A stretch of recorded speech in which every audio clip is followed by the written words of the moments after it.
Bismillahirrahmanirrahim. Alhamdulillahi alamin wassalatu wassalamu ala asyrafil anbiya'i wal mursalin wa ala alihi wa sahbihi ajma'in. Allahumma salli wa sallim ala sayyidina Muhammad al-fatihi lima ughliq wal khatimi lima sabaq nasiril haqqi bil haqqi wal hadi ila siratikal mustaqim wa ala alihi haqqa qadrihi wa miqdarihi al-azim. ملء ما علم وعدد ما علم وزنة ما علم صلاة عظيمة القدر والمقدار. قال سبحانك لا علم لنا إلا ما علمتنا إنك أنت العليم الحكيم. قال رب اشرح لي صدري ويسر لي أمري واحلل عقدة من لساني يفقه قولي وسدد لساني واهد قلبي بحق سيدنا ومولانا محمد صلى الله عليه وسلم. ولا حول ولا قوة إلا بالله العلي العظيم. أما بعد. Alhamdulillah, segala puji dan syukur kita panjatkan kepada Allah Subhanahu wa taala di atas segala nikmat yang telah diberikan kepada kita semua.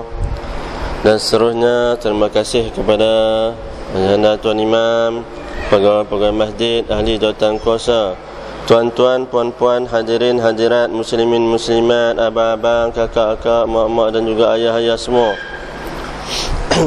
Alhamdulillah. Dan sesungguhnya kita telah membicarakan suatu hadis yang besar, iaitu pada minggu yang sebelumnya, di mana hadis yang disebutkan oleh baginda Rasulullah sallallahu alaihi wasallam, at-tuhuru syatrul iman, suci itu adalah sebahagian daripada iman. Walhamdulillah tamla'ul mizan, dan segala puji bagi Allah, iaitu sebutan Alhamdulillah maksudnya ialah memenuhi timbangan, iaitu memberatkan timbangan. Wa subhanallah walhamdulillah tamla'ani atau tamla'u ma bainas samai wal ard, iaitu perkataan subhanallah dan juga walhamdulillah, dua-duanya, dua sebutan ini memberatkan timbangan di antara langit dan juga bumi.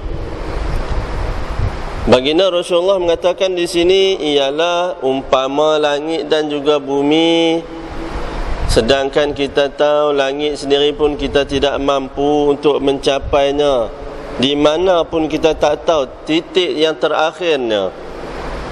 Maknanya betapa hebatnya perkataan subhanallah walhamdulillah boleh merangkumi semua di antara langit dan juga bumi, lebih berat daripada isi langit dan juga bumi. Kalaulah nak ditimbangkan, lebih berat lagi, iaitu cukup mudah. Kalimatani khafifatani 'alal lisan, dua sebutan, dua kalimah yang ringan untuk disebut oleh manusia. Rasulullah sebutkan, iaitu merangkumi, iaitu beratnya lebih daripada langit dan juga bumi. Maknanya seolah-olah Allah Subhanahu wa ta'ala apabila dirangkumkan dengan dua perkataan subhanallah, maha suci Allah, iaitu kita menafikan segala sifat kekurangan Allah Subhanahu wa ta'ala. Dan juga yang kedua kita sebutkan alhamdulillah, iaitu kita memuji Allah Subhanahu wa ta'ala dengan penuh sifat kesempurnaan. Apabila digabungkan nafi dan juga isbat, iaitu menafikan dan juga isbat, iaitu menafikan Allah Ta'ala ni ada sifat kekurangan, seolah-olah di sini kita mendapat satu gambaran daripada Allah Subhanahu wa ta'ala, iaitu tiada cacat celah yang berlaku di muka bumi ini dan juga di langit sana.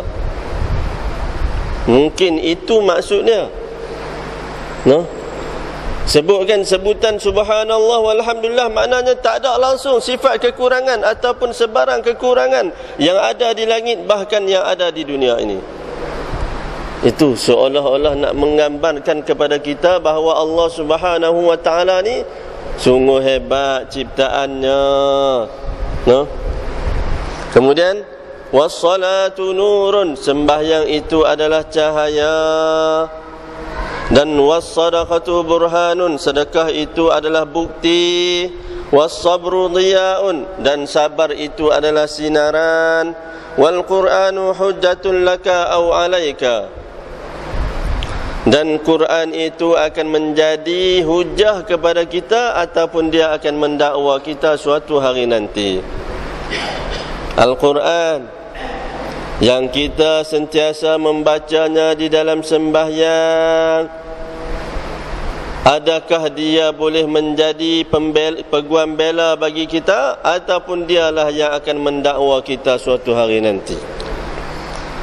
Kullun nas yaghdu, setiap manusia berusaha untuk mencari rezeki. Masing-masing akan berusaha untuk melepaskan dirinya di dunia dan juga di akhirat. Sesungguhnya apabila kita mengkaji dan menghayati hadis baginda Rasulullah sallallahu alaihi wasallam ini, semuanya ada beberapa perkara yang perlu kita ambil berat. Yang pertama iaitu kesucian, ataupun kita berada dalam keadaan bersih dan juga suci. Sama ada dari segi pakaian kita, sama ada dari segi tempat tinggal kita, sama ada berada di luar kawasan rumah kita ataupun di jalan raya, sama ada yang zahir ataupun yang batin. Itu yang pertama, suci. Bagaimana baginda Rasulullah sallallahu alaihi wasallam mengatakan, sesungguhnya selepas saja selesai kita ambil wuduk, jangan lupa baca doa. Sekurang-kurangnya doa yang berbunyi. Doa ni banyak. Doa selepas sembahyang ni banyak riwayat. Ada yang sebut asyhadu an la ilaha illallah, asyhadu an la ilaha illallah, asyhadu an la ilaha illallah 3 kali. Ada yang riwayat yang lain mengatakan asyhadu an la ilaha illallah wahdahu la syarikalah wa asyhadu anna Muhammadan abduhu wa rasuluh. Ada juga. Kemudian ada yang sebut Allahumma ja'alni minat tawwabin wa ja'alni minal mutatahhirin. Ada lagi. Banyak riwayat mengenai doa-doa selepas ambil wuduk. InsyaAllah saya rasanya yang ada dalam ni, abang-abang, kakak-kakak, mak-mak dan juga ayah-ayah dah hafal dah dan selalu amal. Saya nak tambah lagi satu. Yang ni tolong ambil berat. Kalau siapa boleh buat yang ni, alangkah bertuahnya pada malam ini. Bermula daripada saat ini. Diceritakan bahawa sesungguhnya sesiapa yang selesai sahaja dia ambil wuduk, selesai saja kita ambil wuduk, kemudian kita baca doa yang saya sebutkan tadi ataupun sebarang jenis doa. Mungkinlah ada yang hafal yang doa cara yang lain. Mungkin tok guru dah yang lain mai. Ramai tok guru mai sini. Jadi masing-masing ada doa masing-masing. Sambung satu lagi, iaitu selesai sahaja selepas baca doa, baca ayat kursi. Baca ayat kursi. Jangan lupa baca ayat kursi. Apakah kelebihannya? Mari kita tengok. Kelebihannya ialah sesiapa yang membaca ayat kursi selepas sahaja selesai mengambil wuduk, maka akan diberikan pahala seolah-olah 40 orang yang alim ambil wuduk. Dia. Hebat Ni selepas baca selesai sahaja ambil wuduk, kemudian baca ayat kursi, akan diberikan ganjaran seolah-olah para alim ulama, 40 orang alim ulama. Pahala ganjaran dia dapat. Kemudian akan diangkat darjatnya 40 kali ganda daripada orang biasa. Yang pertama, selesai saja baca ayat kursi tersebut, apa yang diberikan? Yang pertama, seolah-olah mendapat ganjaran pahala 40 orang para alim ulama. Yang kedua, diangkat darjatnya 40 kali ganda daripada biasa. Dan yang ketiga, akan diberikan kepadanya 40 orang bidadari. Subhanallah. Allah. Bayangkan kalau lah tiap-tiap hari ambil wuduk baca ayat kursi, sehari 200 bidadari. Tu dia. Nak apa lagi? Kalau lah di dunia ni tak ada kahwin ataupun tak mau kahwin, tak apa, dalam syurga tu dua ada tunggu dah sehari 200 orang. Allah, alangkah bertuahnya, no? Kalau lah di dunia ni ada isteri pun dia akan dapat sehari 200 orang. Cuba bayangkan 200 orang bidadari yang tolong jaga istana. Subhanallah, betapa hebatnya Allah berikan nikmat kepada umat Rasulullah. Yang tu bagi orang yang buat lah. Sekurang-kurangnya sehari bacalah 2 kali pun jadilah. Kalau boleh baca selepas ambil wuduk, baca doa, baca ayat kursi sekurang-kurangnya 2 kali sehari, okey lah tu. 80 orang bidadari duk tunggu siap dalam syurga. Bila lah nak mai, bila lah nak mai, tunggu tuan tak mati lagi. Tu kelebihan dia. Itu yang pertama saya bagi. Yang kedua, dalam hadis yang lain pula disambungkan lagi, sesiapa yang selesai sahaja ambil wuduk dan dia baca doa, maka akan dibukakan ke 88 pintu syurga. Dan tu semua dah tahu dah. Tu semua dah tahu dah. Baca doa lepas ambil wuduk, baca doa, akan dibukakan 88 pintu syurga Allah Subhanahu wa ta'ala. Kemudian apa lagi? Dan sesiapa yang membaca surah Inna anzalnahu fi lailatul qadr. Tadi baca ayat kursi. Yang ni kita tengok pula apakah kelebihan sesiapa yang membaca surah Inna anzalnahu fi lailatul qadr.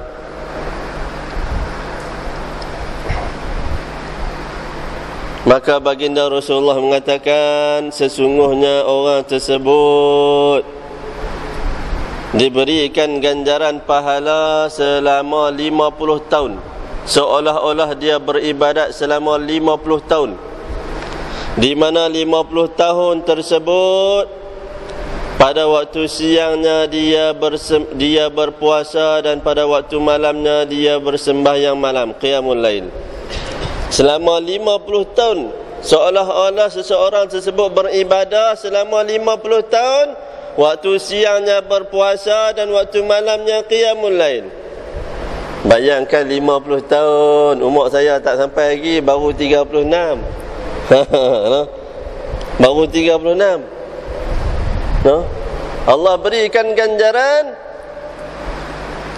seolah-olah 50 tahun kita beribadat, waktu siangnya kita berpuasa, waktu malamnya kita berqiyamul lail, jaga malam.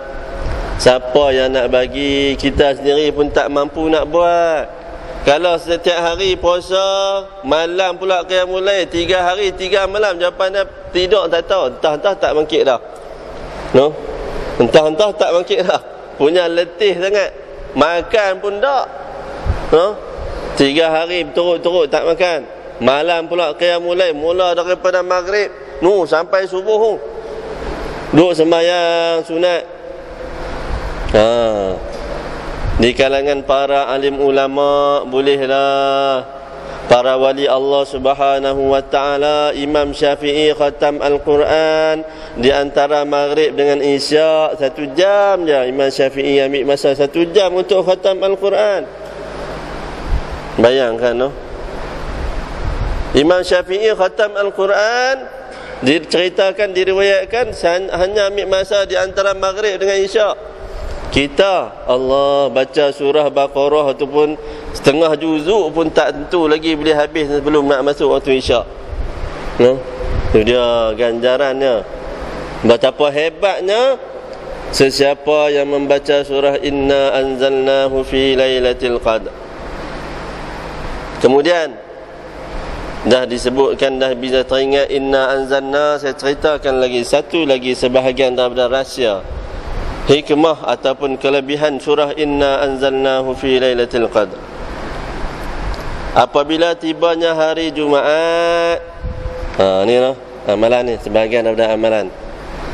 Apabila tibanya hari Jumaat, sesiapa yang membaca surah Inna anzalna fi lailatul qadr, 3 kali sebelum Jumaat dan 3 kali selepas sembahyang Jumaat.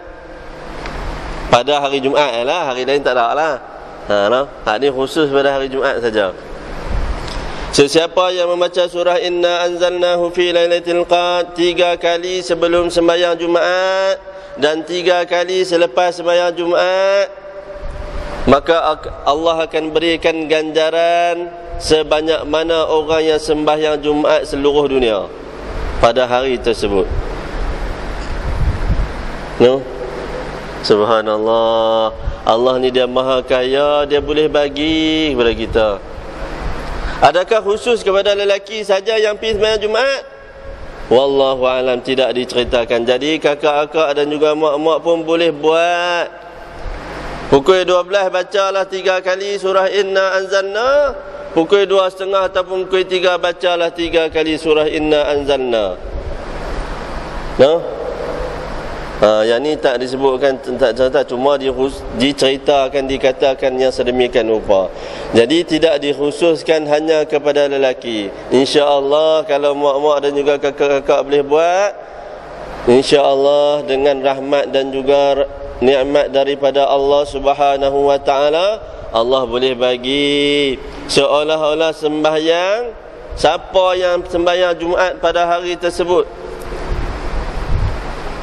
Walaupun hadis-hadis yang dibacakan tadi adalah hadis-hadis yang dhaif, tetapi jangan kita ambil mudah bahawa hadis-hadis yang dhaif ini lebih baik daripada apa yang kita duk reka-reka ataupun amalan para alim ulama ataupun hanya rekaan ataupun mimpi. Maknanya hadis yang dhaif lebih baik daripada mimpi ataupun pendapat sesiapa sekalipun. Itu dia sebahagian daripada rahsia surah Inna anzalna.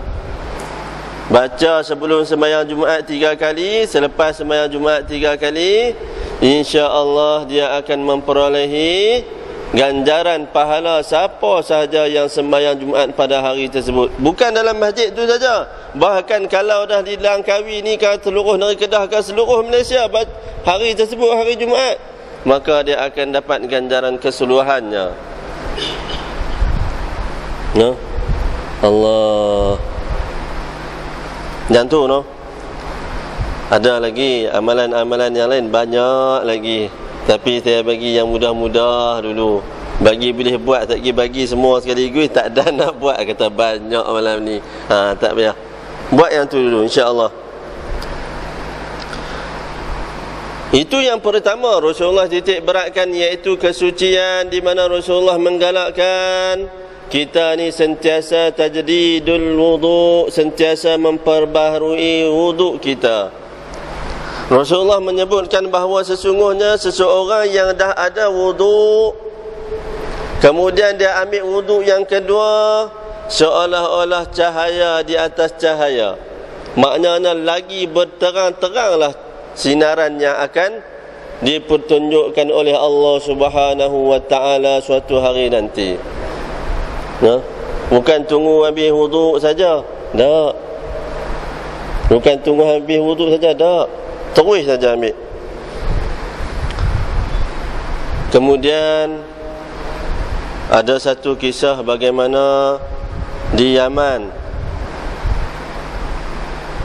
seorang perempuan yang mempunyai anak kecil, jadi satu keluarga yang susah. Jadi satu keluarga yang susah.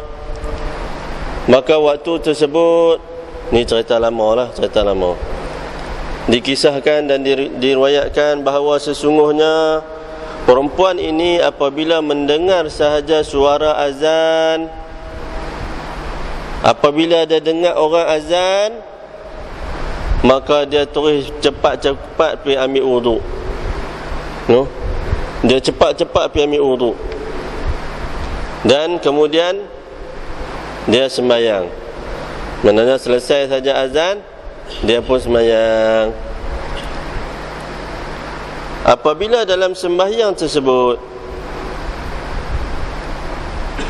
syaitan masuk dalam rumah dia. Ini dalam rumah ni, cerita dalam rumah. syaitan ini datang menyerupai seorang wanita, perempuan, seorang perempuan. Maka syaitan ini menyerupai seorang perempuan. Dia menyerupai seorang perempuan. Kemudian dia katakan kepada perempuan tersebut,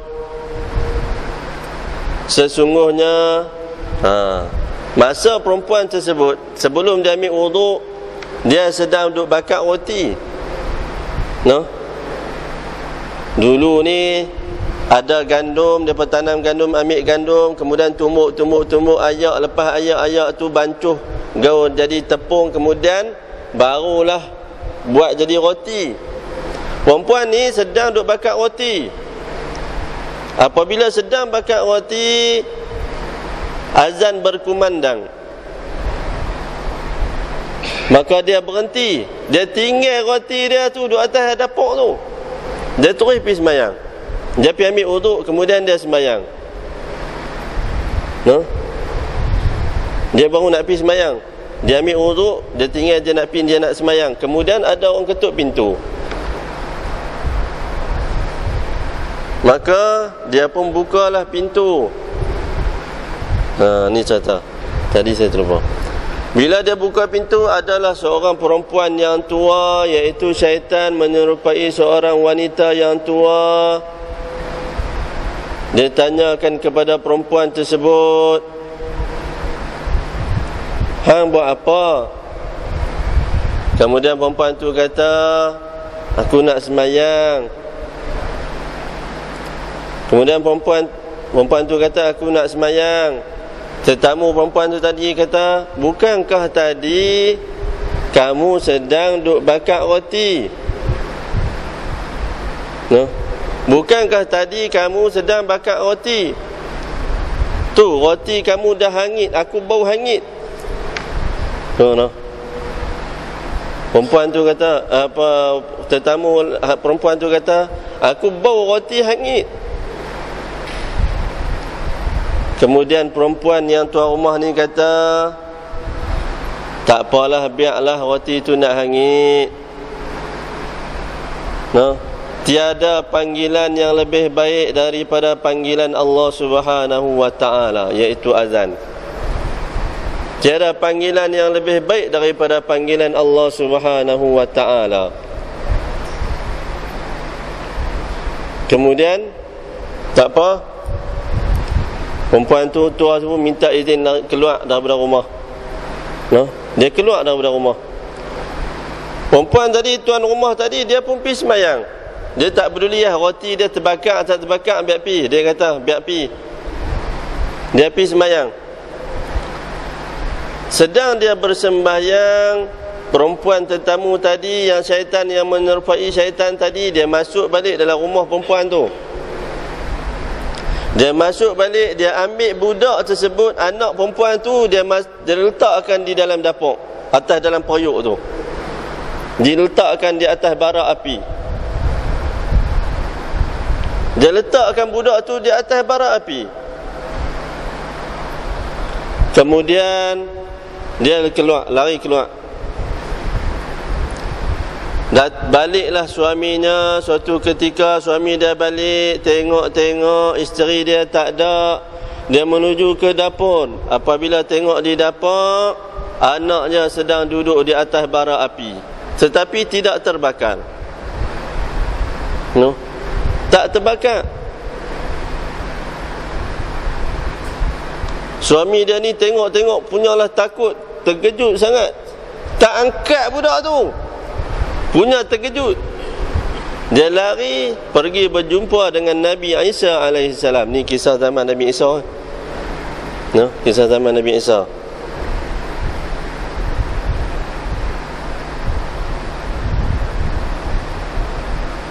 Kemudian lelaki itu katakan kepada Nabi Allah Isa alaihissalam, wahai Nabi Allah, telah berlaku suatu peristiwa yang hebat di dalam rumah aku. Sesungguhnya aku masuk ke dalam rumah tadi, aku tengok anak aku berada di atas bara api dan isteri aku sedang bersembahyang.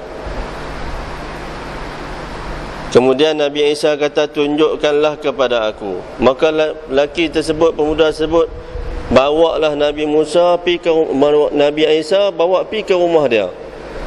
Bawa pi ke rumah dia, tunjukkan kepada aku. Maka Nabi Isa pun masuk dalam rumah. Isteri dia masih lagi sedang sembahyang. Bayangkan lama mana orang sembahyang tu. Kalau kita pasal 4 minit ya, kalau 4 rakaat tu pasal tak sampai. Sudah. Isteri dia baca ayat Quran apa tak tahulah zaman dulu ni. Tak tahulah kan. Punyalah lampu ada sembahyang. Suami dia pi cari Nabi Isa, balik sampai ke rumah, bini dia sembahyang tak pergi. Balik. Kemudian Nabi Isa masuk tengok. Memang betul ada seorang budak sedang bermain, sedang duduk dalam api tersebut, sedang bermain-main. Di mana Nabi Isa sendiri melihat budak tersebut yang berada di atas api tersebut. Allah naunginya dengan sepohon pokok delima. Dan pokok delima tersebut menjuntaikan buahnya. Dan budak itu sedang bermain-main di atas api tersebut. Berada di kiri dan kanannya adalah permata-permata dan juga intan. Intan berlian. Maka Nabi Isa heran, rasa terkejut sangat. Maka Nabi Isa tunggu sehinggalah selesai bininya sembahyang. Apabila selesai saja bini dia sembahyang, maka Nabi Isa tanyakan kepada perempuan tersebut, apakah tindakan kamu, apakah perlakuan kamu, sehingga kan yang aku tengok ini sesuatu perkara yang ajaib sangat. Maka perempuan itu mengatakan, sesungguhnya setiap kali apabila aku mendengar azan, laungan azan, aku akan cepat-cepat ambil wuduk dan bersembahyang. Allahu Akbar. Itu dia, subhanallah. Jadi kisah ni bukanlah di Yaman seperti saya ceritakan tadi, kerana Nabi Isa tak pernah sampai Yaman. Nabi Isa hanya berada di Syam, iaitu di Palestin ataupun di Baitul Maqdis. Mungkin penulis itu tersilap. Jadi kisah ni ialah kisah Nabi Isa ni hanya berlaku di Palestin. Jadi kita tengok di sini bahawa sesungguhnya Allah je nak muliakan seseorang, sudah tentu ada sebab musabab dia. Sama ada Allah muliakan seseorang dengan ilmunya, sama ada Allah muliakan seseorang dengan perbuatannya, ataupun sama ada Allah muliakan seseorang dengan keikhlasannya. Keikhlasanlah yang paling penting. Bagaimana kisah yang kedua? Kisah yang kedua, seorang pencuci kain. Dia ni kerja ambil upah cuci kain baju orang. Dobi lah kita kata, dobi zaman lah ni. Zaman dulu ada dah. Zaman dulu ada dah. Jadi upah dia hanya ambil kerja dia ialah untuk cuci kain, cuci pakaian. Kebetulan nak jadi cerita, dia cuci baju-baju ni semua yang orang hantar pergi kedai dia ambil upah, semua baju yang dia basuh semua koyak. Baju yang dia basuh semua terkoyak. Jadi bila tuan punya pakaian tersebut mai ambil balik tengok-tengok terkoyak, mai ambil balik tengok-tengok terkoyak, depa tak puas hati, depa marah. Depa semua tak puas hati, maka mereka pergi mengadu dengan Nabi Isa alaihi salam. Mereka semua pergi mengadu dengan Nabi Isa alaihi salam. Kemudian Nabi Isa ni, mereka mengadu kepada Nabi Isa, mereka katakan kepada Nabi Allah Isa, doalah agar lelaki tersebut yang duk ambil cuci pakaian kami itu, agar dia dimatikan oleh Allah Subhanahu wa taala. Agar dia dimatikan terus, doa bagi mati terus. Itu dia. Dan doa Nabi Isa dikabulkan oleh Allah Taala kalau dia doa mati terus. Nabi Isa berdoa. Nabi Isa berdoa, tetapi lelaki itu tak mati. Nabi Isa berdoa, tetapi lelaki itu tak mati. Maka dia rasa heran. Orang kampung pergi cerita kat dia, wahai Nabi Isa, lelaki tersebut masih lagi hidup, dia tak mati. Maka Nabi Isa rasa pelik. Dia rasa heran lah. Macam mana lelaki ni boleh tak mati? Mesti ada suatu benda yang dia telah lakukan. Kemudian Nabi Isa pun pergi ke rumah lelaki tersebut. Maka ditanyakan kepada lelaki tersebut, wahai seorang pemuda, apa yang telah kamu buat selama ini? Sesungguhnya ada orang mengadu kepada aku, kamu basuh pakaian sehingga terkoyak. Masih ada lagi pakaian yang koyak yang ada dalam bakul kamu, dalam bekas kamu yang kamu tidak berikan kepada tuan punya. Masih ada lagi pakaian yang tuan orang lain ni yang hendak basuh tak bagi balik lagi. Kemudian Nabi Isa katakan kepada lelaki tersebut, wahai pemuda, aku nak tengok pakaian yang ada dalam bekas itu yang masih lagi belum kamu bagi kepada tuan-tuan punya tersebut. Kemudian lelaki tersebut bukalah bekas tersebut, bekas pakaian dia tu. Kalau kita zaman lah raga lah, no? Raga. Bukalah raga dia tersebut. Bila buka, Nabi Isa melihat ular-ular yang berada di atas pakaian tersebut, dan semua ular-ular tersebut diikat dengan besi. Semua ular-ular tersebut diikat dengan besi. Maka Nabi Isa rasa heran. Sepatutnya ular ni akan patuk tuan dia sampai mati. Oh, rupa-rupanya Nabi Isa ni kalau dia berdoa, boleh jadi Allah hantarkan ular untuk patuk orang tu sampai mati. Jadi ular tu nak patuk orang yang tukang cuci baju tersebut, tak boleh nak patuk, kerana mulut dia telah dikunci dengan besi. Kemudian Nabi Isa tanyakan kepada pemuda tersebut, apakah perbuatan kamu sehingga menyebabkan ular-ular ini pun tidak mampu untuk bergerak? Maka dia mengatakan, wahai Nabi Allah Isa alaihi salam, suatu ketika sedang aku dalam perjalanan untuk basuh kain. Oh, rumah dia tara nak pergi ke sungai.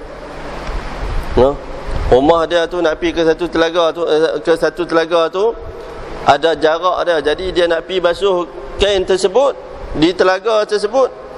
Datanglah seorang lelaki daripada sebuah gunung, daripada satu tempat. Maka apabila dia berjumpa dengan aku, dia tanyakan kepada aku, adakah makanan yang dia boleh makan? Dia tanya kepada aku, ada tak makanan? Maka aku katakan, sesungguhnya aku ada roti. Aku adalah roti. Maka pemuda tersebut berikan kepada lelaki tersebut satu keping roti. Maka lelaki itu pun berdoa, ghafarallahu laka ma taqaddama.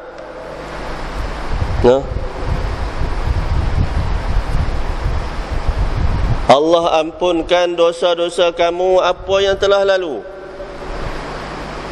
Kemudian apabila lelaki tersebut doa kepada pemuda tersebut, maka pemuda itu tambah lagi satu roti. Dia bagi lagi satu roti. Wa ma ta'akhkhara. Maka lelaki itu sambung lagi doa dia. Dia berdoa, wa ma ta'akhkhara, apa yang telah lalu dan apa akan datang.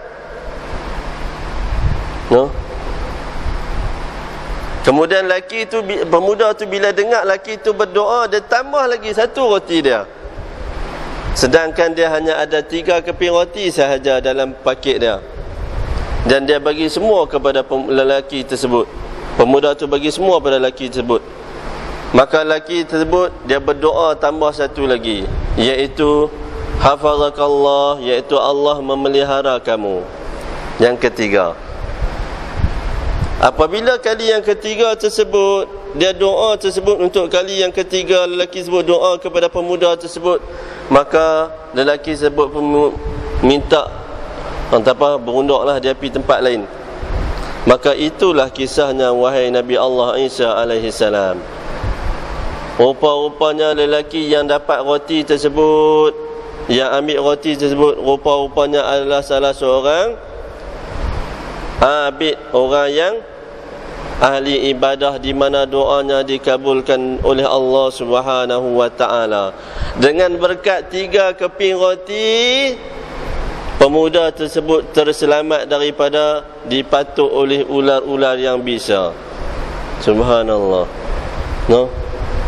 Kita tengok di sini bahawa keikhlasan sesuatu benda bukanlah bergantung dengan banyak mana kita beri, walaupun sikit, tetapi diambil kira oleh Allah Subhanahu wa taala.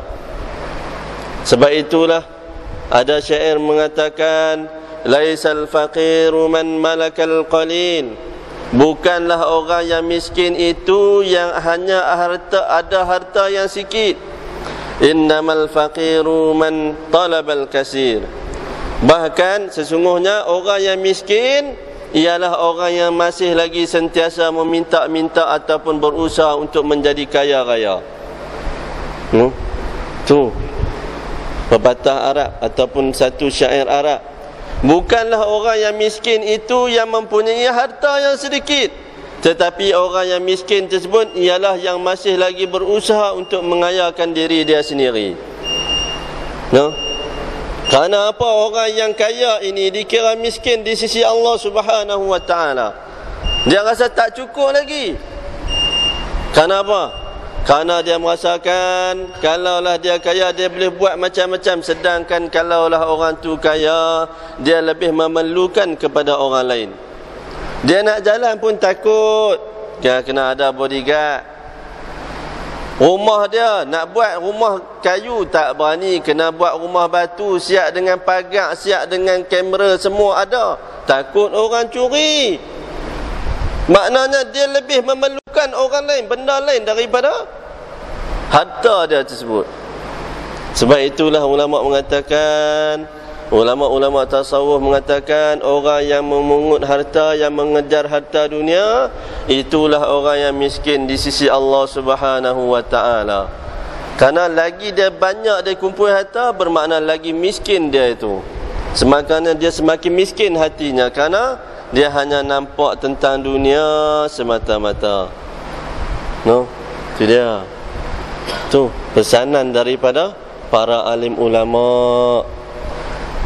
Yang penting bagi kita ialah apa yang kita perolehi tersebut adalah berkat di sisi Allah Subhanahu wa taala. Berkat ini tidak dinilai dengan banyak ataupun sikit. Ada orang gaji 1,000 hidup dengan dalam keadaan tenang, bahagia, tak ada hutang. Orang gaji 4-5 ribu hutang keliling. Tak hutang macam mana? Rumah hutang, kereta hutang, nak kahwin hutang, semua hutang. Anak-anak nak pergi mengaji pun hutang. Tengok. Sebab apa? Tiada keberkatan, kurangnya keberkatan. Sampai tahu tu kurangnya keberkatan. Dapat duit 5,000 sebulan, beli kereta sebulan bayar 1,000. Silat-silat 1,000 lebih untuk bayar kereta saja. Itu disebut hawa nafsu.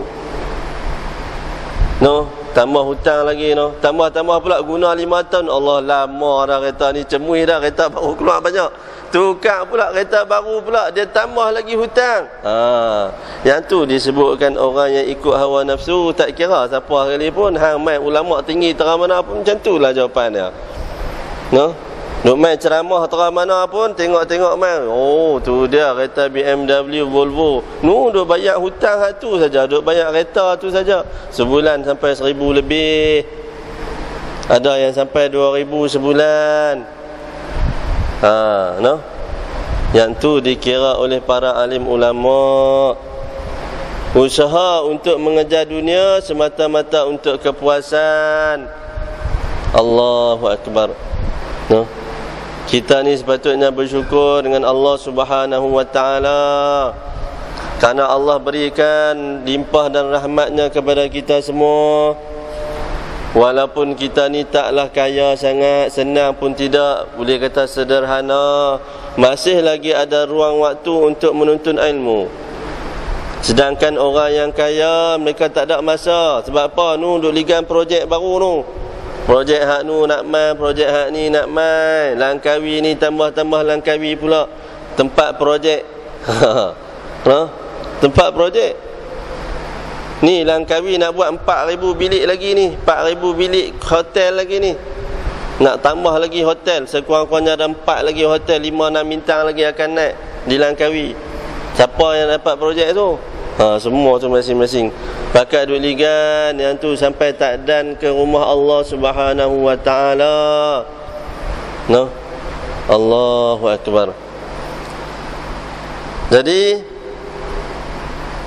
di situ kita mengetahui bahawa baginda Rasulullah sallallahu alaihi wasallam menganjurkan kepada kita semua penyucian hati dan juga penyucian zahir kita semua adalah amat penting untuk diterima amalan kita oleh Allah Subhanahu wa ta'ala. Biarlah kita buat sikit-sikit, tetapi ada kesannya pada Allah Subhanahu wa ta'ala. Dan bagaimana tanda-tanda ataupun cara kita nak memelihara iman kita, disebutkan oleh para alim ulama juga melalui hadis baginda Rasulullah sallallahu alaihi wasallam. Apabila kita jaga daripada tidur, jangan lupa untuk kita baca satu doa. Yang kita duk baca apa dia? Doa apa dia? Lepas bangun tidur. Alhamdulillahilladzi ahyana ba'da amatana wa ilaihin nusyur. Yang tu tak apa, doa biasa. Saya nak bagi satu lagi doa.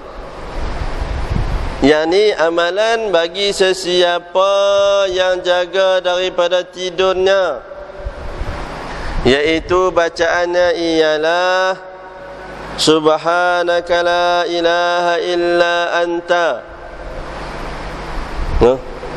Subhanaka la ilaha illa anta Rabbighfirli. Baca doa tersebut. Maka Rasulullah mengatakan sesiapa yang baca doa tersebut selepas dia jaga daripada tidur, maka Allah akan gugurkan, Allah akan hapuskan segala dosanya bermula dia bangun pagi daripada hak kemarin. Dia bangun pagi tu, daripada bangkit pagi tu, hak kemarin ni, sampailah dia tidur, sampailah dia jaga tu, Allah ampunkan segala dosa dia. Subhanallah. No? Allahu Akbar. Yang itulah amalan kita. No? Tak apalah, tak cari, tak ada rezeki yang banyak pun, tak jadi kaya pun tak apa, biarlah dalam deposit kita di akhirat banyak. Tiap-tiap hari bertambah. Deposit kita di akhirat sentiasa bertambah. Jangan sampai di dunia pun tak ada, miskin, di akhirat pun miskin. No? Subhanaka la ilaha illa anta Rabbighfirli. Baca doa tersebut selepas jaga daripada tidur. Rasulullah kata diampunkan segala dosa orang tersebut. Semuanya diampunkan. Subhanallah. No? Yang tu masa jaga daripada tidur. Sebelum nak tidur, tu dia. Sebelum nak tidur apa ada agak? Sebelum nak tidur, digalakkan kita sebut Astaghfirullahalazim alladzi la ilaha illa huwal hayyul qayyum wa atubu ilaih 3 kali. Sesiapa yang menyebut Astaghfirullahalazim alladzi la ilaha illa huwal hayyul qayyum 3 kali, maka Allah akan ampunkan seluruh dosanya pada hari tersebut sejak bermula daripada dia jaga. Allah. Nah. Tak tahulah boleh buat ke tak kan. Saya bagi yang mudah-mudah sangat. Ni yang bagi ni semua yang mudah-mudah agar kita boleh buat. InsyaAllah kita boleh buat. Jadi ada lagi ni tak cerita hadis ni panjang, baru duk cerita bab ni, tak apalah. Nanti insya-Allah kita akan sambung lagi mengenai syarahan tentang hadis ini, mengenai betapa hebatnya hadis ini. Jadi saya bukakan ruang soalan jika ada siapa-siapa nak tanya soalan.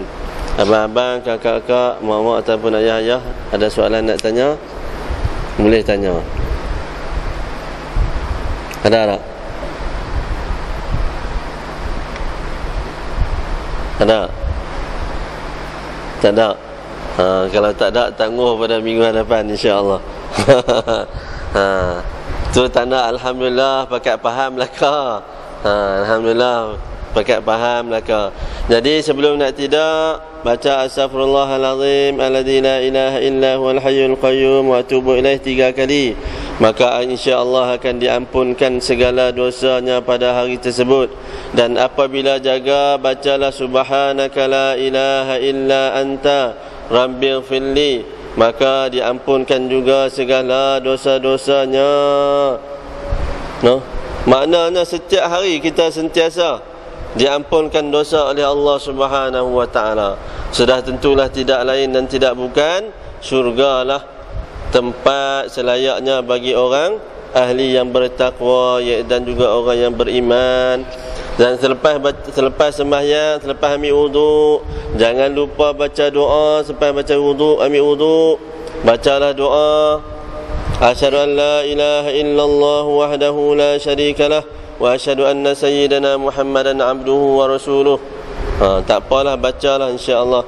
Kemudian sambung lagi dengan ayat kursi, di mana kelebihan ayat kursi ini, selepas saja ambil wuduk, Rasulullah sebutkan ialah apa dia? Seolah-olah mendapat ganjaran 40 orang yang alim, dan diangkat darjat 40 kali ganda, dan akan dikahwinkan, akan diberikan, dihadiahkan 40 orang bidadari. Allahu Akbar. Tak mau lagi bidadari, tak tahulah. Habislah kalau bidadari pun tak mau lagi, jawapan dah habislah. Kemudian baca pula surah Inna anzalnahu fi lailatul qadr, maka akan mendapat ganjaran pahala seolah-olah kita melakukan ibadah selama 50 tahun, dan di mana waktu siangnya berpuasa dan pada waktu malamnya kita berqiyamul lail. Allahu Akbar. Alangkah bertuahnya kalaulah kita sama-sama dapat berusaha, walaupun sikit kita buatlah juga. Tak boleh buat tiap-tiap hari, tiap-tiap waktu, buatlah sekurang-kurangnya sehari sekali. Sehari sekali jahat bacaan tersebut, atau sebelum nak tidur. Mudah sangat amalan yang diberikan untuk kita berkongsi pada malam ini, teramat mudah, cuma susah nak buat. Mudah dengar, susah nak buat. Jilat-jilat pakai tidur macam tu ya, jilat-jilat terlupa tu. Macam itulah ibarat dia. Tak apa, insya-Allah pelan-pelan kita buat insya-Allah. Maka sampai di sini saja pertemuan kita. Yang baik itu datangnya daripada Allah Subhanahu wa taala, yang kurang itu adalah daripada diri saya sendiri. Wabillahi taufiq wal hidayah. Aqulu qali hadza wa astaghfirullahal azim li wa lakum min sairil muslimin wal muslimat bi rahmatika ya arhamar rahimin. Bismillahirrahmanirrahim. Alhamdulillahi rabbil alamin, wassalatu wassalamu ala asyrafil anbiya'i wal mursalin wa ala alihi wa sahbihi ajma'in. Allahumma anfa'na bima 'allamtana wa 'allimna ma yanfa'una wa rabbi zidna 'ilma wa rabbi zidna 'ilma wa rabbi zidna 'ilma. اللهم اجعل جمعنا هذا جمعا مرحوما وتفرقنا من بعده تفرقا معصوما. ربنا آتنا في الدنيا حسنة وفي الآخرة حسنة وقنا عذاب النار وقنا عذاب النار وقنا عذاب النار. وصلى الله على سيدنا محمد والحمد لله رب العالمين. Marilah kita tutup majlis kita dengan tasbih kafarah dan suratul Asr. Subhanakallahumma bihamdik, asyhadu an la ilaha illa anta, wa astaghfiruka wa atubu ilaik. Bismillahirrahmanirrahim. Wal 'asri innal insana lafi khusr illa alladhina amanu wa 'amilus salihati wa tawassaw bil haqqi wa tawassaw bis sabr. Wassalamu alaikum warahmatullahi wabarakatuh.